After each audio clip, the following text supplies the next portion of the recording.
Hi everyone, welcome back to our classes. I'm sorry we have to meet this way.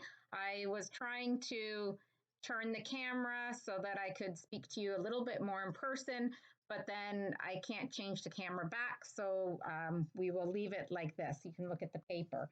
However, before we get into lectures and course material, there are a number of announcements I wanted to just go over. I will put these through an email and as a course link announcement. So the first one is about the assessment scheme. So I have told you about assignments 7 and 8, as well as the test 3 and final exam, what I'm imagining for them at the moment. But what I didn't talk about was the weighting of all of them. So thank you for those of you who have emailed about this as well. What I've decided to do is downweight your final exam. Instead of being worth 40%, it will now be worth 20%. And the other 20% is being evenly distributed across your assignments and tests. So the assignments are now worth 30%. It's the best 7 out of 8. Your tests will be worth 50%. So that's for tests 1, 2, and 3, all equally weighted. And then the final exam will only be 20%. As well, you should have received an email today from the university stating that their protocol this semester is that after you receive your final grade, if you would prefer to not have that grade put on your transcript, then you can opt for it to appear as a pass-fail. So, when that happens, that course grade will not go towards any course like GPA averages or what have you. You should have received an email about this when you, you should have received an email about this already. What else? Number 2, the STAT Learning Center. So the Learning Center is going to be open. I am told that by the end of today, there should be an extra link enabled from the resources page on CourseLink. So you have to log into CourseLink, look for the resources tab to access the Learning Center, and it will be operating every day of the week on the times that I've got posted here. So Monday, Wednesday, 9:30 to 3:30, Tuesday, Thursday, 10 a.m. to 4 p.m., and then Friday, 9:30 to 2:30. So there will be TAs available to help you in the Learning Center at that time. I'm not exactly sure what the, how it works, if you have to type everything out or whether you'll be able to talk to them and then show them paper. But I do know that they are supposed to be running. However, I will be informing them when any online test and when our final exam is, and the TAs will not be responding to any of your queries during those times. So in other words, you can go to the STAT Learning Center, but not during assessments. Okay, what else? Office hours. I'm still working on which software to use for this, so I apologize for that. However, you can still email me or post something to the discussion board. I know over the break, I was checking the discussion board, but I couldn't always answer right away. But moving forward, I will be looking at the discussion board more regularly. I will definitely be online, or I will try to make this commitment to be online from 11 to 12 on Tuesday, Wednesdays, and Thursdays. And I will see if I can figure out how to deal with the software and just setting things up. As soon as I do have that in place, I will let you know. But in the meantime, if it's something where you need to talk to me, then we can certainly coordinate and figure out a way to do that. I know with math or with stats, it's hard when you can't always write things down. So with that in mind, I will do my best. And this may still evolve, like I said, that I will try to bring on board some conferencing software that I can be online for you during those times. And of course, outside those times, continue to email me or use the discussion board. With the discussion board, you might have another student who is also looking at the discussion board that answers you before I can. Okay, what else? So there's also been questions about the missed lecture. That was the Friday before all classes were officially canceled, and I had to cancel due to my own cough. So I just wanted to let you know that I will be recording a lecture to make up that missed material that we didn't cover together. That way you can look at it on your own. But before doing that, I wanted to at least get the current lecture for today as it pertains more to these randomized complete block designs, which is what assignment 7 is on. Okay, so with that in mind, let's start off with our discussion on these randomized complete block designs. So in the previous chapter, we'd been looking at ANOVA, and in particular, it was in the context of one factor or one variable, categorical variable, and then the interest lay in whether that variable was related to a continuous response. So our data were viewed as simple random sample from different populations defined by the different levels of that variable. Here, we are now moving towards the case of small extension where our population means are not classified by only one variable, but by two categorical variables. And each factor has its own number of levels. So we're looking at two categorical variables with its own number of levels. We might have, so factor 1 might have 2 levels, it's high, low, and then factor 2 might have 3 different levels. So low, medium, high. And they need not be ordinal the way that I'm showing in this example. They just might be different drugs or diets or what have you. So each population is now viewed or defined by a combination of these different factor levels. So if there were 2 factors, for example, each having a high level and a low level, then in total there are 4 populations where variable factor 1 is on the low level, factor 2 is low, the low high, high low, and high high. And another key assumption is that even though we might believe that the means are different, or that's what we're interested in, we believe that all populations have the same standard deviation, so the same sigma. Okay, so with this setup, we have to actually make a little bit of a distinction now. So there might be the situation where we're really interested in those 2 factors, how they're related to the response.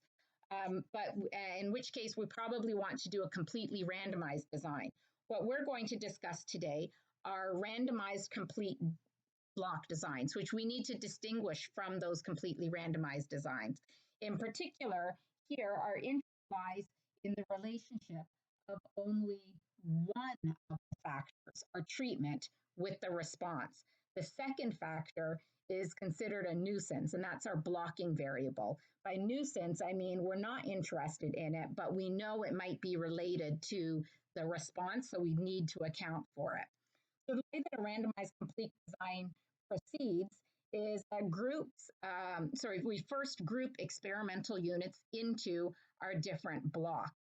And then our units within each block are randomly assigned to, oh, I'm sorry, that's my phone. Let me turn that off. About that. I should have checked that first. So the one observation, key is that there's units within each block are randomly assigned to a treatment, and then there's only one observation for each block treatment combination. And again, there's another key assumption we're making here is the effect of treatment on the response is the same for each level of the blocking variable. So this can be thought of as a two-way ANOVA without an interaction, okay? So if you think that there's a difference between So suppose this is our response, and we have here our blocking variable.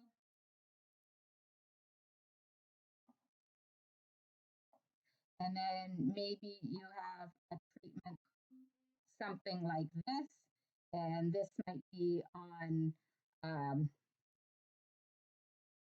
treatment level 1, and this might be treatment level 2. Okay, so the effect of the treatment on the response is the same for each level. It might change, but the difference between these two are always the same. Okay.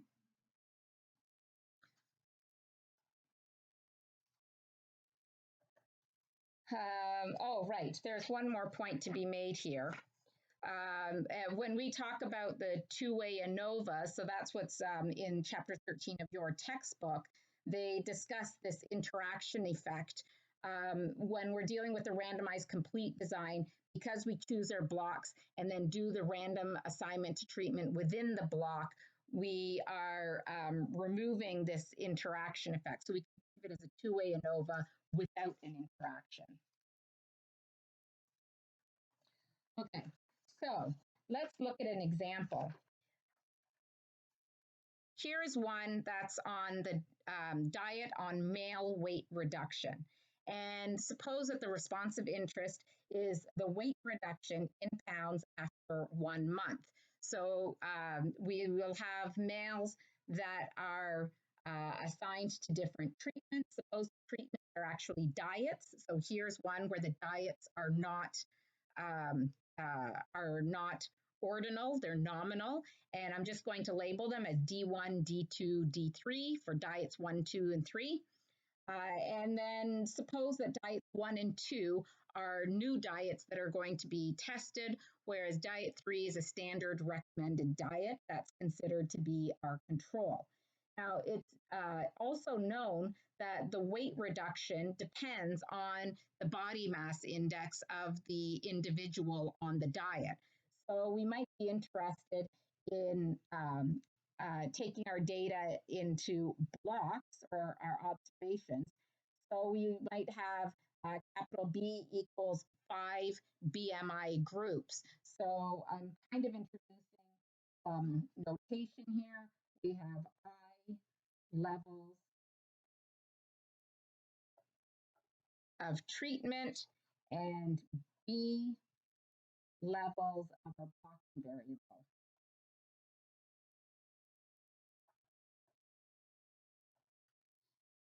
Okay, so we have these B levels. So there are 5 of these BMI groups. Within each group, there are 3 subjects, so per block, and each subject is randomly assigned to one of those 3 diets.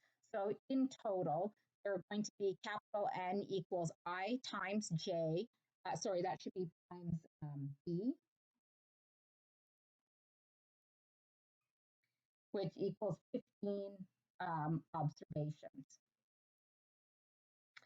So here are the descriptive statistics for this data.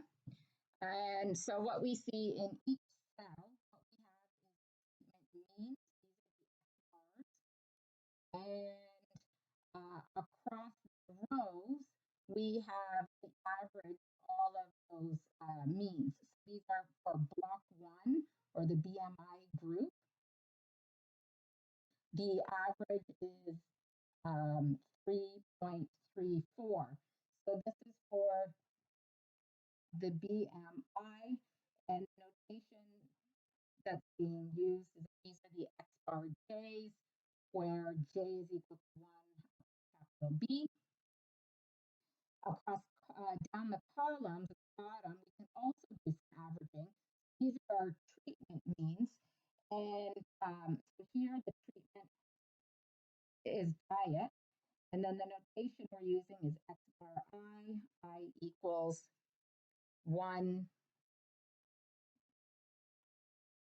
to 3 or capital I. And then this value, the 3.594, is equal to X bar, the overall or grand mean.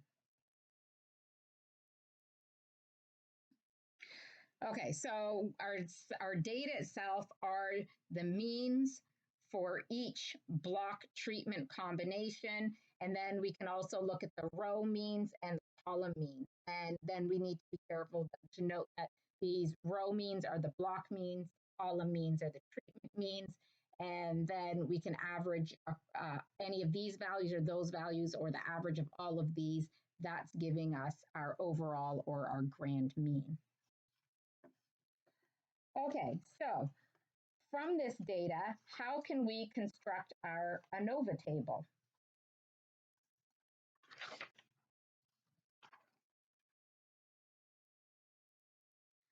The ANOVA table, we come up with by, again, considering our sum of squares total and then decomposing it. So before we talked about the sum of squares model plus sum of squares error. Well, our model is actually the sum of squares due to the blocks plus the sum of squares treatment. So it's like a further or more refined decomposition of our sum of squares. And the sum of squares total is calculated the same way we usually had. So we have our observed values minus the overall mean. So we have, I'll just write that, observed minus overall mean. The sum of squares due to blocks is looking at block means minus the overall mean. So there we have the X bar J for the blocks. And note that in each, what we're actually doing is replacing each observation with its block mean. And in each block, there are capital I observations. So that's where that capital I is coming from. For the sum of squares treatment, we think of replacing each observation with its treatment mean. And within each treatment, there are capital B observations. And then we're looking at the difference of our treatment means minus the overall.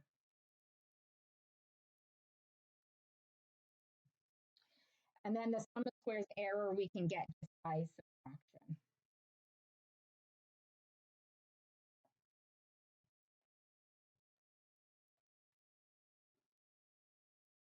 So just as our sums of square total decomposes into these bits due to the block, the treatment, and the error, our degrees of freedom total also decomposes into degrees of freedom due to the blocking, due to the treatment, and due to error. So what does the ANOVA table actually look like? The ANOVA table has as its sources the blocks, the treatment, the error, and the total. These things actually sum up. And so we can see that the blocks, the degrees of freedom is B minus 1, where capital B is the number of blocks. If we look up top at how we calculate the sum of squares block, we see that we have capital B of these X bar J's, right? And then, so those are our pieces of information that were capital B pieces of information we're going to sum up, but we're losing a degree of freedom because we also have to estimate that overall mean. So we have B minus 1 for that. Similarly, for the treatment, we have capital I of these X bar I's that go into computing this sum, but then we also lose a degree of freedom because we have to estimate that overall mean with X bar. So we have capital I minus 1 degrees of freedom for treatment. For the total, we have capital N observations, but we need to estimate the overall mean. So we have N minus 1. And then the degrees of freedom error we get by subtraction. And it looks ugly because you have to have that minus 1, but it's really just taking the product of the degrees of freedom for blocks times the degrees of freedom for treatment. So this is what we have here. And we don't need to mathematically show it, but it can be shown that N minus 1 minus B minus 1 minus I minus 1 equals I minus 1 times B minus 1. The sum of squares block treatment and error, we already showed above how to calculate them, and we know that they all sum up sum of squares treatment. And now we're in business because we can get our mean squares due to the blocking effect by looking at the ratio of the sum of square blocks over the degrees of freedom for blocks. The sum of squares treatment divided by the degrees of freedom for treatment gives us the mean square treatment. And the sum of squares error over its degrees of freedom gives us the mean square error. So this, what we also know, is equal to our SP squared. So that's the mean square error, which equals SP squared. Okay, so how do we come up with our F statistics? It's always saying, let's look at how, what's the proportion of our variation due to, say, the blocks relative to the error. So we have our mean square block over mean square error, and this is what we call our blocks. And then we have our mean square treatment over mean square error, and that is giving us our F treatment. So these are two F values that we can use in statistical tests to test for the block effect or the treatment effect, respectively. Now, once we have this ANOVA table, and because we know that we have also got our pooled variance in here, we can get our pooled standard deviation by taking the square root of the mean square error. Okay, so we've got that in place. How do we actually go about doing the tests? The key is to remember that when we look at these F statistics, our F, the distribution of that statistic under the null is going to inherit the degrees of freedom from the numerator and from the denominator. And in the numerator, we have our mean square due to blocking, so that will be P minus 1. In the denominator, we have our mean square error, which has this I minus 1 times B minus 1 degrees of freedom. So let's look at our, and I might kind of go back and forth between that previous page.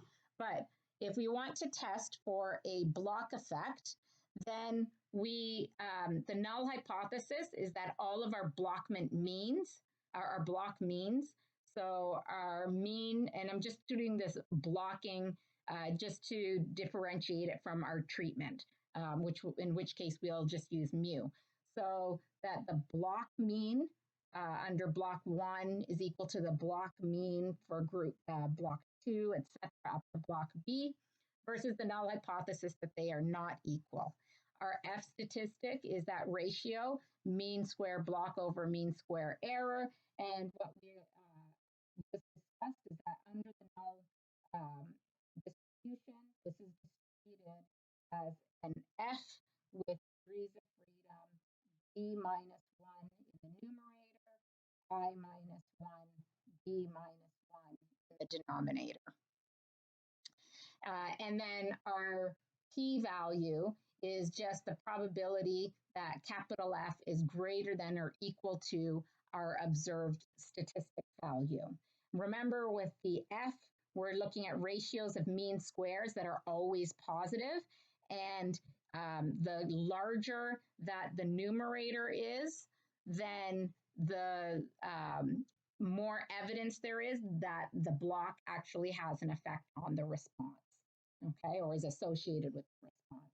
So look up these p-values we need to use table E in the back of the book or software. Okay, so that's the block effect. The treatment effect is analogous in that we have our null hypothesis that the treatment means are equal. So here we've removed that bracket BL, so it's just mu1, mu2 up to mu I, because these are the actual populations or the variable that we were interested in learning about, versus the alternative that not all treatment means are equal. And then our F statistic due to treatment is that ratio of the mean square treatment over mean square error. So just as how we argued in the blocking effect, under the null hypothesis, this F statistic follows an F distribution that inherits degrees of freedom from the numerator. Remember, treatment has I minus 1 degrees of freedom, and the denominator degrees of freedom are inherited from mean square error. So that's I minus 1 times P minus 1. So under the null hypothesis, right, this is what we just said. We have that we can look up our p-value from our table, statistical table, and look at the probability that F is greater than or equal to our observed value. So remember what this looks like. If this is our F distribution, then maybe this is our F treatment, and the area here is our p-value, which again, we can look up from table E. So let's look at our diet study example, and then we can, the diet study example, and then we'll see how we actually implement this and look it up in the table. Okay, so while going through this, it might be useful for you to keep the raw data for the study in front of you as well, okay? So I'll kind of refer to it as we go. When we look at the sum of S sub x, that's the overall standard deviation from all of the data. So if I look at this, the S squared, is looking at the squared difference between each of these observed means from the grand or the overall mean. So 3.42 squared minus 3.594 squared plus 3.43 minus 3.594 squared, 3.17 minus 3.594 squared, etc., divided by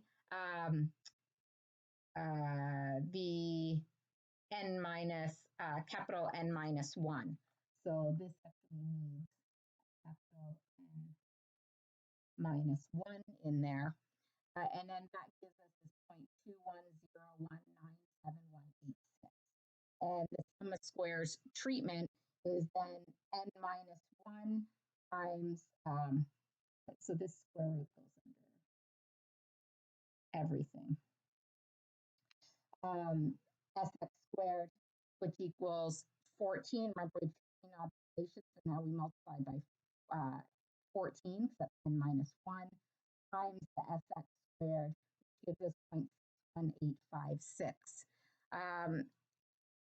What I will do is after this lecture, I will go back through. I've noted these different typos, and I will fix those up and repost. So the sum of squares block, remember that where we replaced every observation with block mean.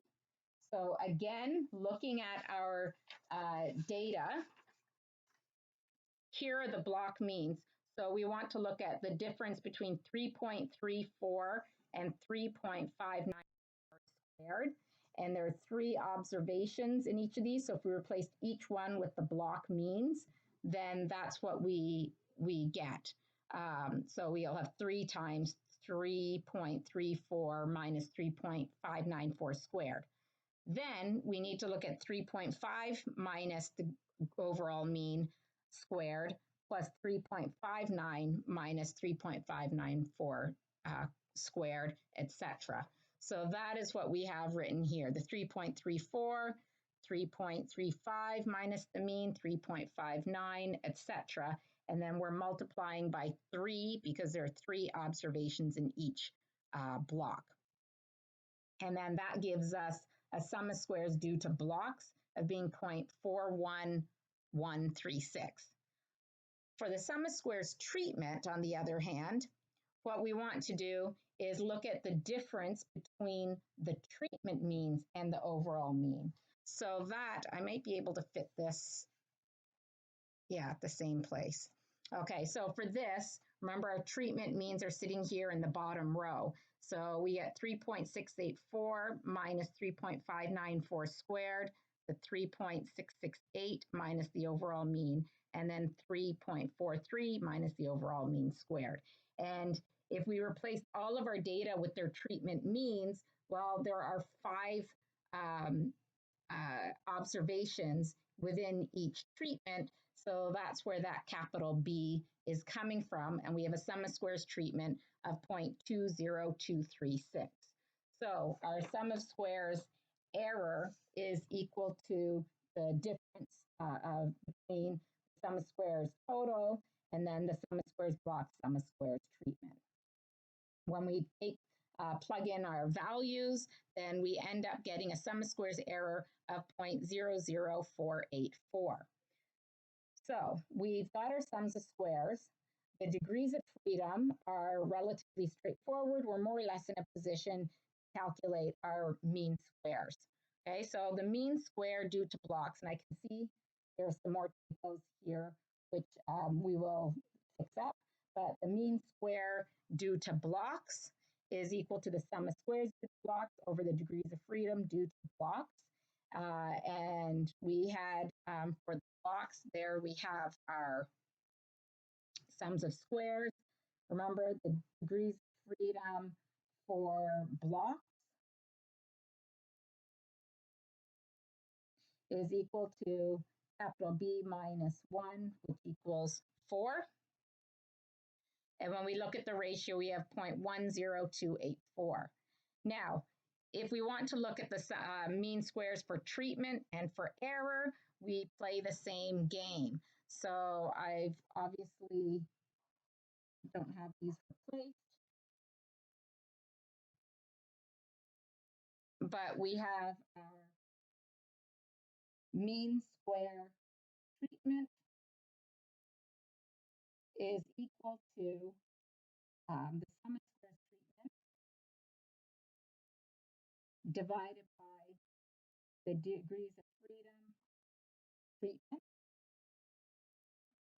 which is equal to 0.20236 divided by, now remember the degrees of freedom treatment is equal to I minus 1, which is equal to 2 in our scenario. So this is equal to 2, which gives us a value of 0.10118.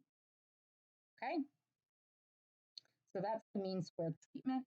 And then we're left with the mean square error.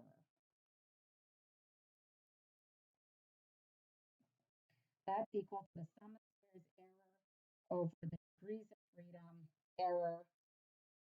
The sum of squares error was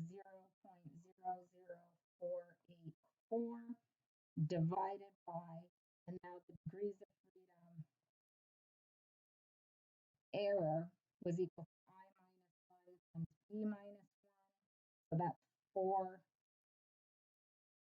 times 2, which equals 8. So we can plug that in, and that gives us a value of 0.000605. Okay, so we have our sums of squares, we have our degrees of freedom, we have our mean squares. all we have left are the F values and then or F statistics, and then we can construct our ANOVA table. So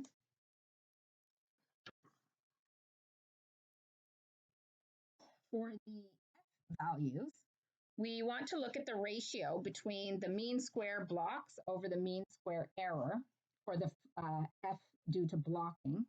And if compared to the previous page, then the mean square error, mean square block, the blocks is 0.10284 over a mean square error. We have a value of 169.983. This is very large. If we look at our F treatment, that's equal to the ratio of the mean square treatment over mean square error. So in both of these, we're always putting it under the mean square error. That's remember, we're not taking the ratio of block over treatment. It's always over the mean square error. And so for the F statistic due to treatment is 167.23967. Now we have all the pieces to put it together into our ANOVA table, and that's what our ANOVA table looks like. Okay, so these degrees of freedom and sums of squares, those add up to give us our degrees of freedom total and our sum of squares total. The F value here is equal to our F block, and here we have our F treatment. And then our degrees of freedom are easy to read off because it's going to be blocks over error, and for this one is bias over error. Right, this 0.00605 is our SP squared. So if we take the square root of that, we get that the standard deviation, the pooled standard deviation is 0.02459,675.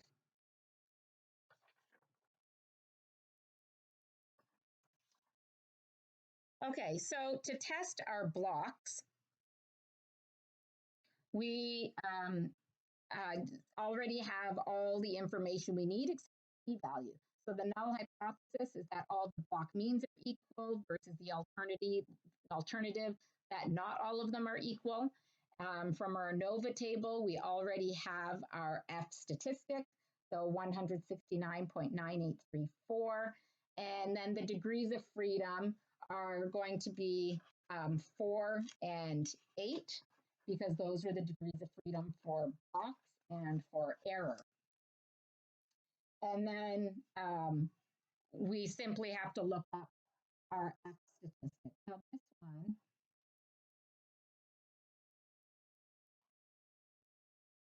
so this might be our F block equals, it's about 170, 9.98. And that's the p-value. We have to look it up in our table E. So let me just pull up table E just to show you how that works. And what we see, remember, we want it to be 4 numerator degrees of freedom and 8 denominator degrees of freedom. So if I pulled up the table here, okay, my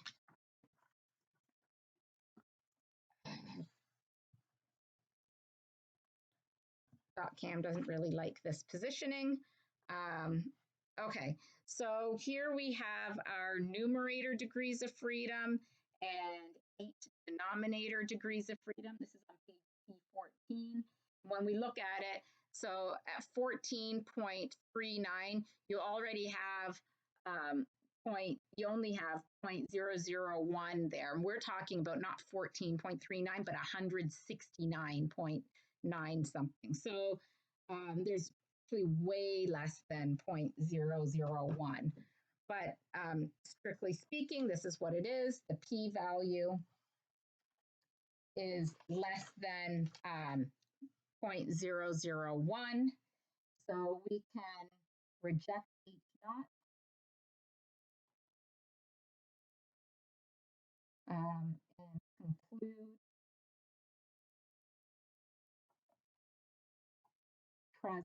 of a block effect.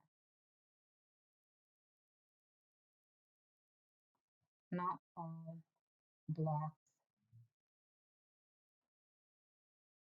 equal. Okay. And then to test the treatment effect, we play the same game. The null hypothesis is that treatment means are equal versus the alternative that they are not equal. We only have 3 treatment means here.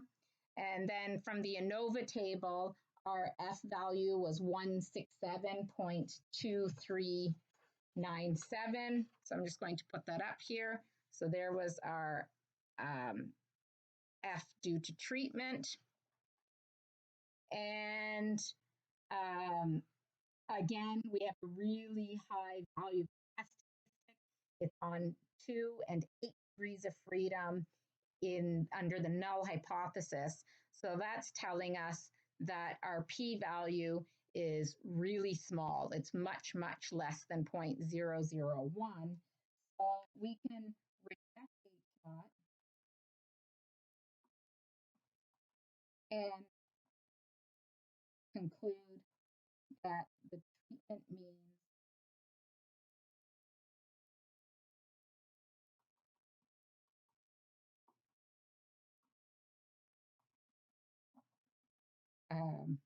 are not significantly different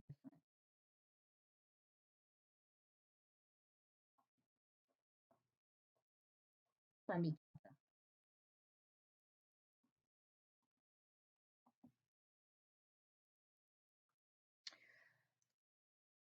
Okay, so we have set up the randomized complete block design. We've talked about how it differs from a full 2-way ANOVA in that the interest really lies in the treatment and that units are not randomly assigned to a combination of treatment and the blocks. The blocking variable, we recruit subjects or observations, and then within a block, they're randomly assigned to one of the treatment groups. So there's only one observation per, what do you call it, per cell in our table. And then what we have when we go to do our ANOVA table, we only have n times, n observations, which is equal to the number of blocking levels plus the number of treatment levels. So there's only one observation in each of those cells. Once we have those observations, we can look at the group, the block means and the treatment means, and then construct our ANOVA table. When we have the ANOVA table, there are 2 things to note. Compared to one-way ANOVA, we have an extra row for the blocks, whereas the diet is like our treatment. So we have an extra row for the blocks. But unlike what you'll see when we get to 2-way ANOVA, there's no block treatment interaction, okay? After that, the rest of the procedures for testing for a block effect and a treatment effect are analogous to what we did in the one-way ANOVA because we're comparing those sums of squares to the mean square error. So I'm going to be going to end the lecture there, but in the next one, we will finish up discussing randomized complete block designs, and we'll get into some of the other tests we do in particular, or inference procedures. In particular, when we do this treatment test for a treatment effect or block effect, if we reject the null, which we did, for instance, in this diet example, we don't know what's the nature of the effect. We don't know which block means are not equal to each other. We don't know if there's a pattern in them or what have you. So what we will be looking at is doing particular types of contrasts of these diets or comparisons between the different groups so that we get some insight into the nature of the effect if there is one. Okay, so I will stop there and I will see you guys online and in the next lecture. Take care. Stay safe. Bye.